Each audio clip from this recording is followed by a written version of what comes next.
DIY faucet repair. Essential steps with caution. Before attempting any DIY repairs, turn off the water supply to the faucet. Locate the shutoff valve, typically located under the sink or behind the wall. Here's a simplified breakdown of the repair process. 1. Gather your tools. You'll likely need screwdrivers, pliers, a wrench, adjustable or specific to your faucet model, and replacement parts, washers, or a cartridge depending on the issue. 2. Disassemble the faucet.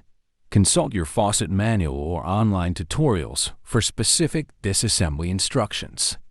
Generally, you'll need to remove the handle, then access the cartridge or washer needing replacement.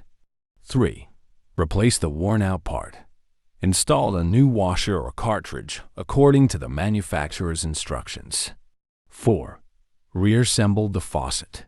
Tighten all components securely, but avoid over-tightening to prevent damage. 5. Turn on the water supply. Slowly turn on the water supply and check for leaks. If leaks persist, you might need to adjust the tightness of components or consult a professional. If you're uncomfortable with any step of the process, or if the leak worsens during your attempt, stop immediately and call Admiral Plumbing, Heating and Cooling.